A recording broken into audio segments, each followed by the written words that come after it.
안녕하세요, 바이커즈랩 김남구입니다. 이번 영상에서는 혼다가 새로 개발한 변속 시스템인 e클러치에 대해서 알아보려고 합니다. 혼다가 2024년식 CBR650R이랑 CB650R에 e클러치 시스템을 도입하겠다고 밝혔는데요. 올해 출시되는 우리나라에 수입되는 CBR650R과 CB650R에도 이 e클러치가 도입될 예정입니다. 이번 영상에서는 e클러치가 어떤 시스템인지, 어떤 장점을 갖고 있는지, 그리고 또 어떻게 작동하는지 자세히 한번 살펴보겠습니다. 현재 모터사이클에는 다양한 변속 시스템이 존재합니다. 가장 일반적인 매뉴얼 트랜스미션 외에도 CVT, 원심 클러치, 퀵시프트, DCT 등이 있는데 e클러치는 이들의 장점만을 취합했습니다. 가장 비슷한 변속 방식은 퀵시프트입니다. e클러치는 퀵시프트와 마찬가지로 클러치 레버를 잡지 않고 페달만 조작해도 변속이 가능합니다. 단 퀵시프트와의 차이는 최종 정지 시에도 클러치 레버를 잡지 않아도 된다는 점인데요. 이해를 돕기 위해 각 변속 시스템의 작동 방식을 표로 정리해 봤습니다. 상황은 크게 변속 시 레버 및 페달 조작, 그리고 출발 및 정지 시 레버 및 페달 조작 등 4가지 동작으로 구분했습니다. 변속 시스템은 매뉴얼, 원십 클러치, 퀵시프트, e클러치, DCT 등 5가지 종류로 구분했습니다. 일반적인 매뉴얼 모터사이클은 변속, 출발, 정지 등 모든 상황에서 레버와 페달을 조작해야 합니다. 반면 원심 클러치는 페달 조작만으로 모든 상황에 대처할 수 있습니다. 퀵시프트는 변속 시 레버를 조작하지 않아도 되지만 출발과 정지 시에는 레버와 페달을 조작해야 합니다. e클러치는 원심 클러치와 마찬가지로 정지와 출발 시에도 클러치 레버를 조작하지 않아도 됩니다. 이 부분은 슈퍼커브에 탑재되고 있는 원심 클러치와 동일합니다. 단 원심 클러치는 클러치 레버가 없어서 라이더의 임의대로 동력을 끊고 연결할 수 없는 단점이 있지만 e클러치는 라이더가 클러치 레버를 잡으면 e클러치 기능이 일시 비활성화돼 일반적인 매뉴얼 모터사이클처럼 주행할 수 있습니다. 또한 변속 이후 1초 정도가 지난 뒤에는 e클러치 기능이 재활성화됩니다. e클러치 기능을 아예 끄면 매뉴얼 모터사이클처럼 운용할 수도 있고요.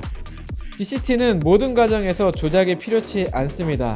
다만 라이더가 임의로 동력을 차단할 수 없고 조작의 재미도 반감된다는 단점이 있습니다.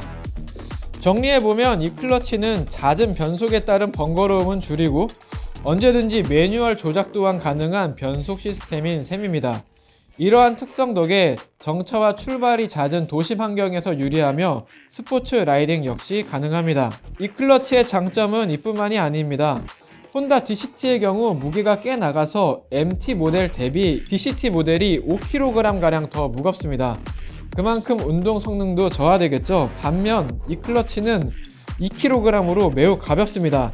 따라서 도심 주행과 투어 라이딩 비중이 비슷하고 스포츠 성능도 중요한 CBR650R과 CB650R에 우선적으로 적용된 것이 아닐까 싶습니다. 범용성도 뛰어납니다.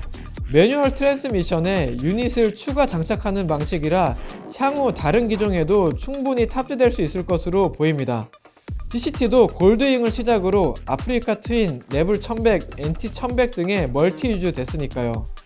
그렇다면 e클러치는 어떤 방식으로 작동하는 걸까요? e클러치는 일반 매뉴얼 트랜스미션에 액추에이터를 추가 부착시키는 방식으로 작동합니다. 2개의 모터를 갖춘 이 액추에이터는 차량 속도, 스로틀 개방 각도, 엔진 RPM, 클러치 페달 압력, 카운트 샤프트 속도, 기어 단수 등을 종합적으로 계산해 클러치 디스크를 자동으로 붙이고 뗍니다. 클러치가 붙거나 분리될 때에는 엔진의 점화 타이밍과 연료 분사 시점도 함께 조절돼서 변속 충격 없이 부드럽게 기어를 바꿀 수 있다고 합니다. 그러면 퀵시프트 같은 경우는 네. 1단, 2단 슈팅을 할 때 가끔씩 N단에 빠지잖아요. 그쵸. 그런 단점이 있죠. 네. 얘는 그럼 좀 그런 게 보완이 같이 됐을까요? 글쎄요. 그 부분도 사실 실제 테스트를 해보면서 확인을 해봐야 될 것 같아요. 저도 퀵시프트를 사용하면서 가장 불안한 부분이 1단에서 확실하게 쳐 올리지 않으면은 이게 가끔 N단으로 빠지는 경우가 비일비재하거든요. 그럴 경우에는 이제 스로틀링을 하면 RPM만 치솟고 위험한 경우가 발생이 되기도 하죠.